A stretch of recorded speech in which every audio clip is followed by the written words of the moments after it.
नमस्कार, बुलेटिन में आप सभी का स्वागत है। मैं हूं आपके साथ सृष्टि शुक्ला। खबरों से पहले नजर डालते हैं इस वक्त की सुर्खियों में।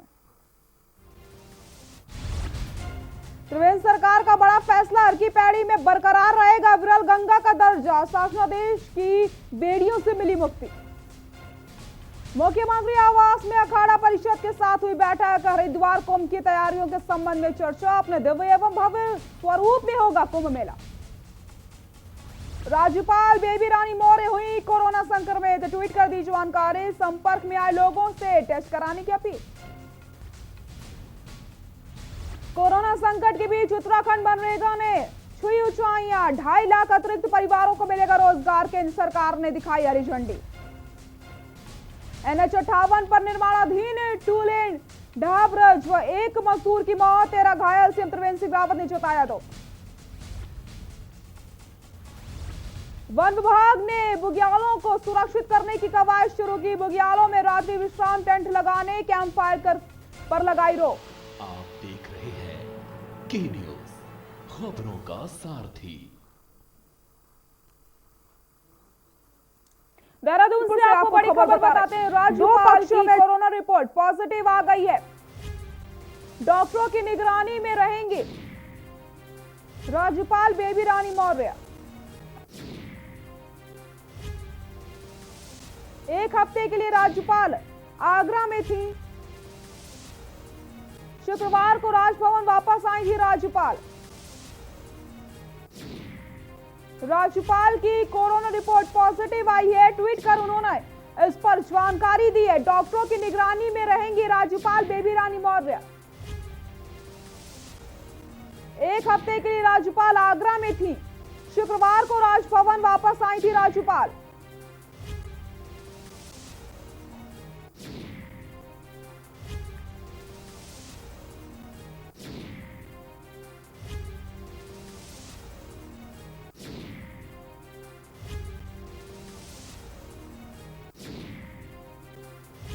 शुक्रवार को राजभवन वापस आई थी राज्यपाल। और इसी खबर पर ज्यादा जानकारी के लिए हमारे सहयोगी अशोक हमारे साथ जुड़ चुके हैं। अशोक, राज्यपाल की कोरोना रिपोर्ट पॉजिटिव आ गई है। ट्वीट कर उन्होंने इस बारे में जानकारी दी है, क्या कुछ है जानकारी? बिल्कुल सृष्टि, आपको बता दूं, राज्यपाल बेबी रानी मौर्य की जो कोरोना रिपोर्ट है वो पॉजिटिव आई है और 1 हफ्ते के लिए वो आगरा गई थी, जहां पर वो 1 सप्ताह के लिए वो अवकाश पर थी। जिसके बाद से जब वो वहां से लौटी तो उन्होंने इसकी ट्वीट कर जानकारी दी और जिसके बाद उन्होंने अपने आप को खुद की डॉक्टर्स की निगरानी में आइसोलेट कर लिया है। साथ ही साथ उन्होंने ये भी बताया कि उनके जितने भी उनके संपर्क में जो भी व्यक्ति आए थे उनको सावधानी बरतने के लिए उन्होंने कहा है और साथ ही साथ उन्होंने अपनी जांच के लिए भी कहा है। फिलहाल उनको चिकित्सकों की निगरानी में रखा गया है साफ तौर पर और जो भी लोग उनके संपर्क में आए थे सभी को उन्होंने कह दिया है कि सब अपनी अपनी जांच कराएं और पूरी तरह से सावधानी बरतें। जी सृष्टि। जी अशोक, बहुत बहुत शुक्रिया आपका इन तमाम जानकारी के लिए। तो आपको बता दें कि राज्यपाल बेबी रानी मौर्य की रिपोर्ट कोरोना पॉजिटिव आई, जिसके बाद उन्होंने ये ट्वीट करते हुए जानकारी दी और जो भी उनके संपर्क में आए उनसे जांच कराने की बात भी राज्यपाल ने कही। आपको बता दें, डॉक्टरों की निगरानी में रहेंगी राज्यपाल बेबी रानी मौर्य। 1 हफ्ते के लिए राज्यपाल आगरा गई हुई थी।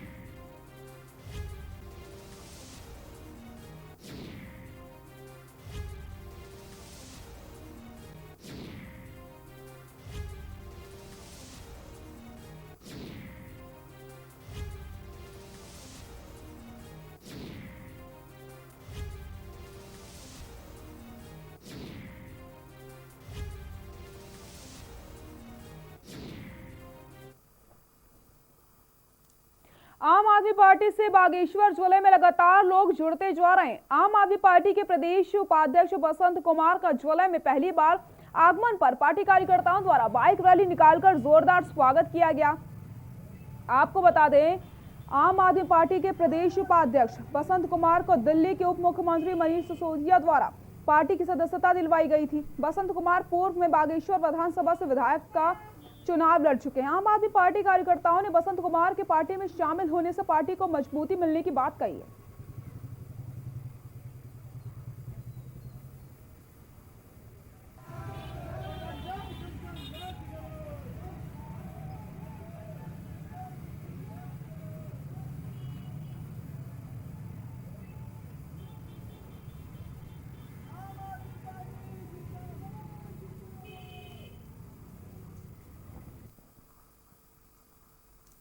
खबर देहरादून से, जहां पर प्रदेश के कुछ इलाकों में अभी भी दिवाली का जश्न बाकी है। आपको बता दें कि आगामी 25 नवंबर को बूढ़ी दिवाली त्योहार के शुभ अवसर पर राज्य मंत्री रेखा आर्य अपने पैतृक निवास सोमेश्वर जनपद अल्मोड़ा में धूमधाम से मनाने जा रहे हैं। उन्होंने मीडिया के द्वारा सबसे आग्रह किया कि वो भी विलोपित हों और सांस्कृतिक पर्व बूढ़ी दिवाली को पुनर्जीवित करने के लिए आगे आए।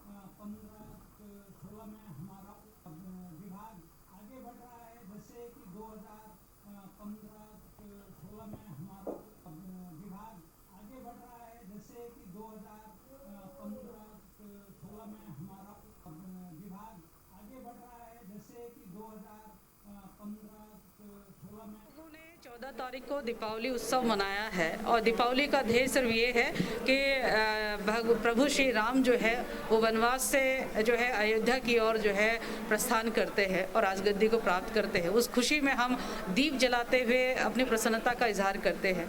हम सबको मालूम है कि हम सब पहाड़ी क्षेत्र से आते हैं और कुमाऊं और गढ़वाल में उनके आने की, अयोध्या आने की सूचना जो है वो 11 दिन बाद मिलती है, जिसके कारण से 11 दिन बाद जो है उनके इस आगमन पर खुशी इजहार किया जाता है, जिसे गढ़वाल में इगास के नाम से जाना जाता है और कुमाऊं में बूढ़ी दीपावली के नाम से जाना जाता है।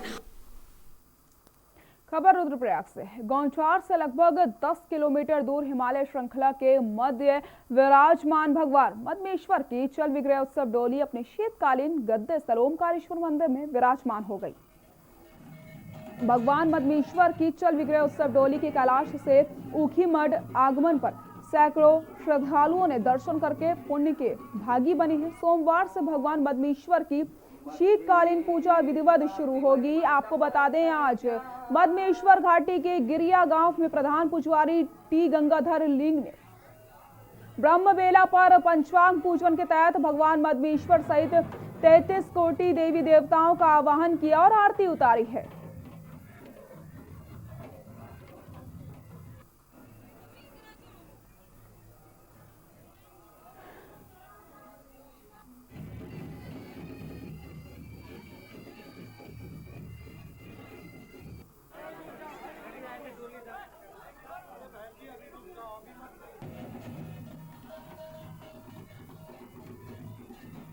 हिमालय के उत्तुंग शिखर पर विराजमान भगवान द्वितीय केदार मदमेश्वर जी के 19 नवंबर को कपाट बंद हुए। भगवान शिव समाधि में लीन हुए और भगवान का जो उत्सव विग्रह मूर्ति है, भोग मूर्ति है, 4 दिन की दिव्य पैदल यात्रा के बाद अनेक पड़ावों से भक्तों को दर्शन देते हुए अपने गद्दी स्थान ओमकारेश्वर मंदिर ऊखीमठ में आज आ चुके हैं और दिव्य मेला यहाँ पर आयोजित किया जाता है, जिसको मदमेश्वर मेले के नाम से प्रसिद्ध है। और सभी श्रद्धालुओं को भगवान अपना आशीष देते हुए, भगवान का आशीर्वाद भक्त लेते हुए इस दिव्य मेला को संपन्न करेंगे। अक्सर देखा जाता है कि अधिकांश युवा रोजगार की तलाश में जहां भटकने को मजबूर हैं, मगर नैनीताल के कुछ युवाओं ने अपने ही शहर में लकड़ी के टुकड़ों पर पेंट करके नेम प्लेट बनाने का काम शुरू कर दिया, जिसका सैलानी तो पसंद कर ही रहे हैं, साथ ही साथ इससे युवाओं को एक बेहतरीन रोजगार भी मिल रहा है। ये रिपोर्ट देखिए।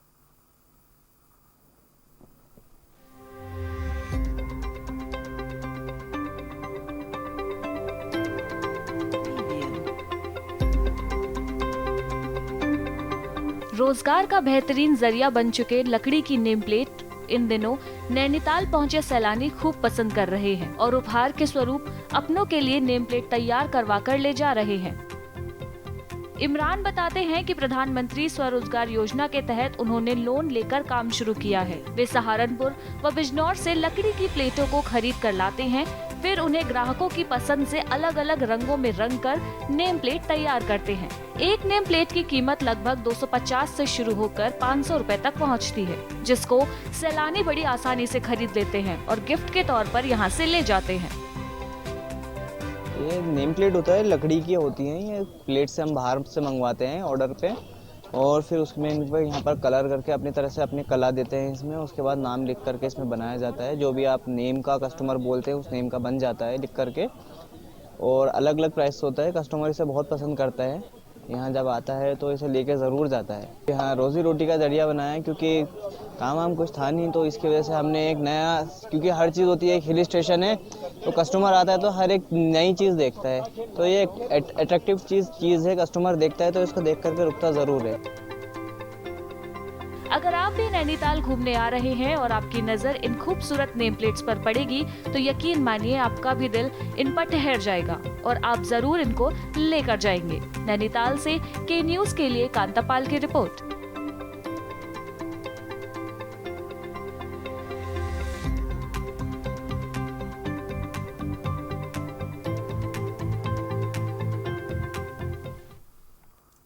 उत्तराखंड किसान कांग्रेस के लोगों ने अब पूर्व मुख्यमंत्री हरीश रावत के साथ एक सुर मिलाते हुए कहा कि हरीश रावत जी ने ये नहीं कहा कि कांग्रेस में वापस आओ, बल्कि बागी विधायक हाईकमान दिल्ली दरबार में अब जाकर अपनी हाजिरी लगाएं, हाईकमान से माफी मांगे।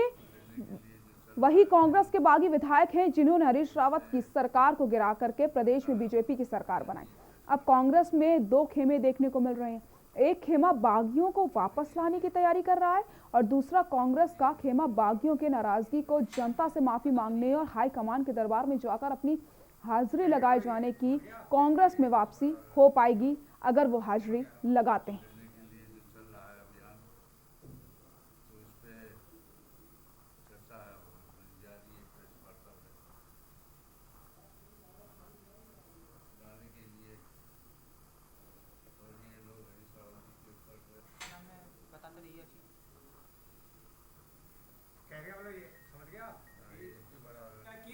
और उत्तराखंड जैसे नवोदित राज्य में दल बदल करवाने पर इस उत्तराखंड राज्य की जो अपमानना इन लोगों ने, इन 9-10 बागियों ने की है, 11 बागियों ने, इसके लिए वो उत्तराखंड की जनता से माफी मांगे और हमारे हाईकमान के आगे लिखित रूप पर अपना माफीनामा प्रस्तुत करें, तब जाके यह कांग्रेस में आए।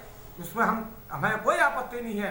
भाई जनता से तो इनको माफी मांगनी पड़ेगी और हाईकमान में माफी मांगनी पड़ेगी। रावत जी थोड़ी कह रहे हैं इनसे कि हम क्या नाम है मत आइए करके आइए। मुझसे माफी थोड़ा मांगोगे? रावत जी थोड़ी कह रहे हैं कि मुझसे माफी मांगो। रावत जी तो कह रहे हैं आप जनता से माफी मांगो, हाईकमान से माफी मांगो, मेरे से माफी मत मांगो आप। खबर डोईवाला से, जहां पर राजीव जी पार्क से सटे बुल्लावाला गांव में रामगढ़ रेंज अंतर्गत ग्रामीणों व वन विभाग अधिकारियों के बीच बैठक का आयोजन किया गया, जिसमें इको विकास समिति की कार्यकारिणी का गठन किया गया। बैठक का उद्देश्य वन विभाग व ग्रामीणों के बीच सामंजस्य बैठाना ताकि जंगली जानवरों से होने वाले नुकसान से बचा जा सके और किसानों की समस्याओं का शीघ्र निस्तारण हो सके। इस दौरान वन विभाग व ग्रामीणों के बीच समिति भी बनाई गई है, जिससे सर्वसम्मति से मंगल रौथाड़ को अध्यक्ष और जनप्रतिनिधियों व ग्रामीणों की 11 सदस्यों की समिति बनाई गई। ये समिति वन विभाग के सौजन्य से गांव में विकास कार्य कर सकेगी।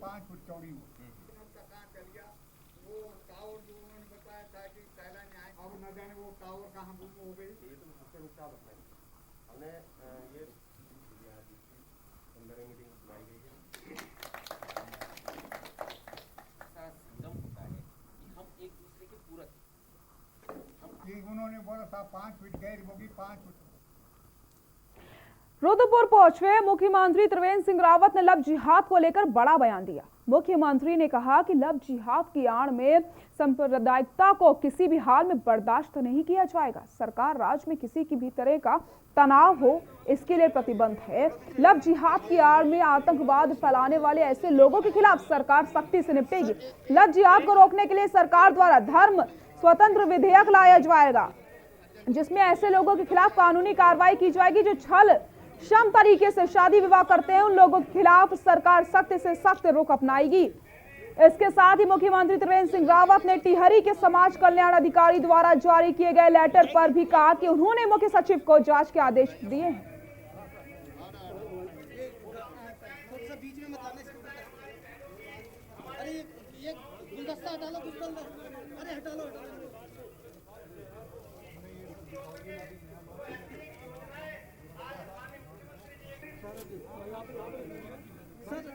थोड़ा सा आप लोग यार क्या कर रहे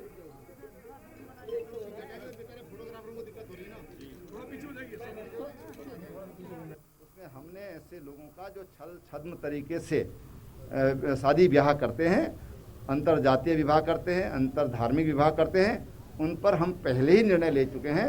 अगर कोई इस तरह की कोई भी बात अगर कहीं पर आती है तो उस पर सरकार सख्त से सख्त कदम उठाएगी। लव जिहाद की आड़ में कतई भी सांप्रदायिकता बर्दाश्त नहीं की जाएगी।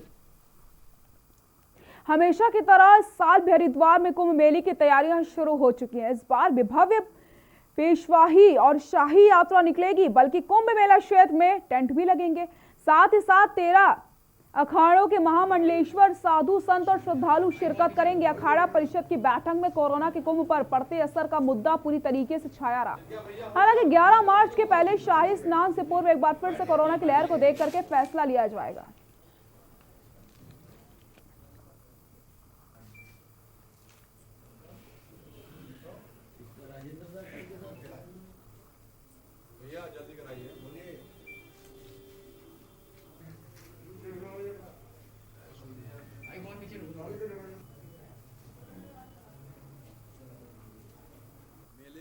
स्वरूप कैसा हो, तो ये निर्णय हो गया है। सरकार की तरफ से कहा गया था कि आप लोग टेंट नहीं लगाएंगे, लेकिन आम सहमति बनी कि टेंट भी लगेगा और जिस तरह 2010 का मेला हुआ उससे अच्छा मेला किया जाएगा। फरवरी या मार्च में ये निर्णय होगा कि कोरोना का अगर ज्यादा बढ़ता है उस समय सब बैठ के निर्णय लेंगे, लेकिन अभी सारी तैयारी की जाएगी। अखाड़े के प्रतिनिधियों के साथ मेला अधिकारी, रेखाई जी, हम सब लोग बैठने के बाद जो प्रमुख मुद्दे सब पे चर्चा हुई, स्वरूप पे चर्चा हुई और कल फिर मुख्यमंत्री जी के साथ बैठे। तंबू लगेंगे मेले में, तंबू को लेकर एक चर्चा चल रही है। तंबू लगेंगे, तंबू कहाँ प्रतिबंधित है? ये सरकार लगाएगी या अखाड़े खुद लगाएंगे? नहीं, वो अभी तय होगा। सरकार तो अभी नहीं लगाएगी, लेकिन अभी है कि तंबुओं पे प्रतिबंध नहीं है ऐसा। डोईवाला विधानसभा के रामनगर रंढा में लंबे इंतजार के बाद आखिरकार पक्की सड़क बनने का रास्ता साफ हो गया, जिससे लोगों में खुशी है। तो वहीं डोईवाला के विधायक और सूबे के मुख्यमंत्री त्रिवेंद्र सिंह रावत के भी गांव के लोग आभार जता रहे। सारे निर्माण कार्य पूर्ण हो जाएं। स्पेशल असिस्टेंट ये केंद्रीय सहायता का मिला में लगभग देहरादून जिले के लिए 100 करोड़ मिला हुआ है, जिसमें से डोईवाला के लिए हमारे 14 मार्ग में 8 करोड़ का मिला हुआ है, जिसमें से लगभग हमें 40 किलोमीटर का कार्य होना है। बीसी होना है, 30 mm बीसी का कार्य होना है। इस पे मिल चुकी है, इसमें मिल गया 3 किलोमीटर मिल गया इसमें हमें। तो कब तक उम्मीद करें सर कि काम इसमें टेंडर प्रोसेस हमारा चल गया है इसमें, और 28 तारीख को टेंडर रिसीव किया जाना है। डोईवाला विधानसभा में लगातार सड़कों का जाल बिछाया जा रहा है, जिससे लोगों में काफी खुशी है और वो सब शासन प्रशासन को धन्यवाद देकर आभार जता रहे हैं। आना जाना भी ऐसी है, रोड भी खराब है, परेशानी होती है। कितनी परेशानी होती है? पत्थर है रोड में, कोई गाड़ी पंचर हो रही, बहुत सी कठिनाई होती है। अच्छा, अब जब पक्की बन जाएगी तो कितना फायदा होगा? काफी फायदा होगा सर, हम रात को भी आ जा सकते हैं आराम से। अच्छा, तो क्या कहना चाहेंगे? सीएम साहब की विधानसभा है, लगातार सड़कें बन रही है, क्या कहना चाहेंगे? बहुत आभार जो उनका, जो उन्होंने रोड के लिए बजट आया। सड़क बहुत पुरानी है, कई साल से बनी नहीं है ये, तो हमें बहुत दिक्कत होती है इधर सड़क से जाने में। तो अब जब जैसे सरकार इसे बनाएगी तो हमें बहुत वो होगा फ़ायदा इस सड़क में बनने का, कि रात को जैसे गाड़ी कई बार पंचर हो चुकी है हमारी ना, तो जैसे सड़क बन जाएगी तो हमें बहुत अच्छा फ़ायदा होगा इसमें वजह से। तो वहीं तमाम ऐसी सड़कों का भी निर्माण त्रिवेंद्र सरकार ने कराया है, जिनका निर्माण लंबे समय से नहीं हो पा रहा था। लेकिन सीएम के 3.5 साल के कार्यकाल में डोईवाला के विकास को गति देकर क्षेत्र को विकसित बनाया गया है। लगातार बन रही सड़कों से लोग भी शासन प्रशासन का आभार जताते हुए सीएम का भी आभार जता रहे हैं।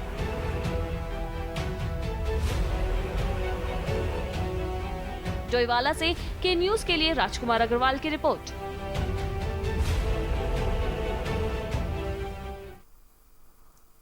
उत्तराखंड के नए डीजीपी अब अशोक कुमार होंगे। आपको बताते चलें कि आगामी 30 नवंबर को राज्यपाल की मंजूरी के बाद डीजीपी के पदभार अशोक कुमार संभालने जा रहे हैं, जिसको लेकर के मीडिया से बातचीत में अशोक कुमार ने बताया कि उत्तराखंड में बहुत से ऐसे मुद्दे हैं जिस पर काम करना हमारी प्राथमिकता है और पुलिस व्यवस्था आम जनता के लिए बनी है, इसलिए आम जनता के साथ मिलकर ही पुलिस व्यवस्था की जाएगी।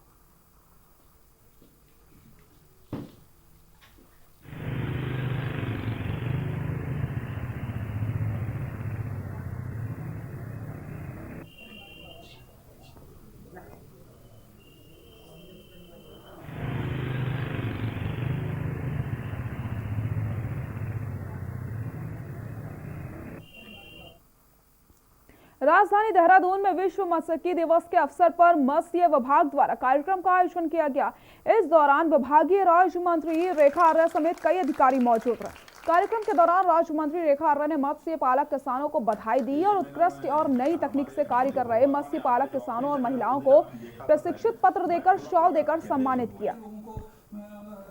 साथ ही साथ मत्स्य किसानों को क्रेडिट कार्ड वितरित किए गए। वहीं मीडिया से बातचीत में रेखा आर्य ने कहा कि हमारी सरकार ने नई योजनाओं के साथ मत्स्य पालकों को लाभ पहुंचाने का कार्य लगातार कर रही है, जिससे मत्स्य पालक किसान और भी मजबूत हो सके और मत्स्य पालन को बढ़ावा मिल सके।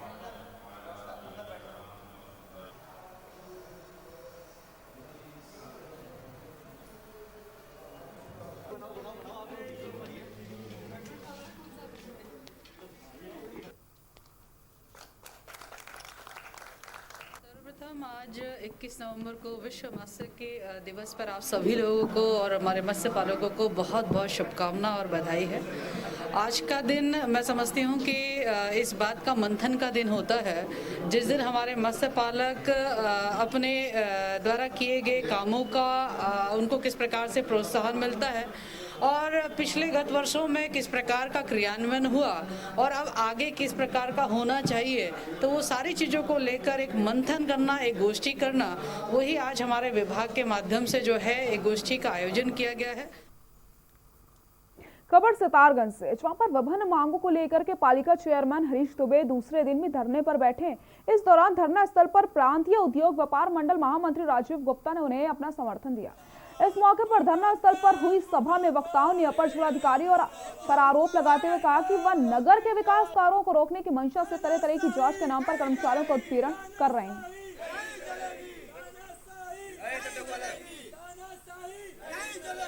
राजीव भाई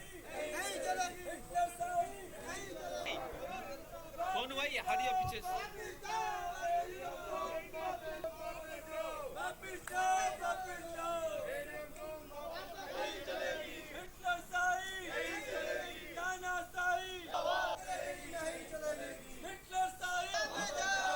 विदित है कि हमारा 5 मांगों को लेकर लगातार जो है धरना जारी है। आज भी धरने का दूसरा दिन है। इसमें जो है कि आज हमारे सभासदों के नेतृत्व में और व्यापार मंडल के महामंत्री जो समर्थन देने हमें पहुंचे, राजीव गुप्ता जी, इन लोगों के समर्थन में आज एडीएम कांडपाल जी का यहाँ पे आपने देखा होगा पुतला भी फूका है।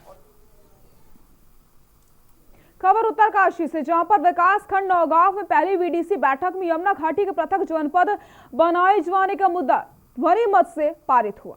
वीडीसी बैठक में क्षेत्र पंचायत सदस्यों व ग्राम प्रधानों, जिला पंचायत सदस्यों के द्वारा क्षेत्र में हो रहे विकास कार्यों का विषयों पर चर्चा की गई। बैठक में स्वास्थ्य विभाग की लापरवाही व जिला स्तरीय अधिकारियों की उपस्थिति न होने पर बहुत बहस हुई। क्षेत्र पंचायत बैठक में एक ऐसा नजारा भी देखने को मिला जहां सिमलसारी क्षेत्र पंचायत सदस्य सुमित्रा अपने 6 महीने के बच्चे को लेकर बैठक में मौजूद रही। बैठक में शिक्षा, स्वास्थ्य, सड़क, पेयजल, सिंचाई व जनहित के कई मुद्दों पर विस्तार से चर्चा की गई। ब्लॉक प्रमुख सरोज पंवार ने उपस्थित अधिकारियों को सभी समस्याएं 1 माह के भीतर समाधान करने के निर्देश दिए। बैठक शुरू होने से पूर्व उप जिलाधिकारी बड़कोट चितर सिंह चौहान का ब्लॉक प्रमुख सरोज पंवार व परियोजना के निदेशक ज्येष्ठ प्रमुख किशन सिंह राणा ने गुलदस्ता भेंट करके स्वागत किया।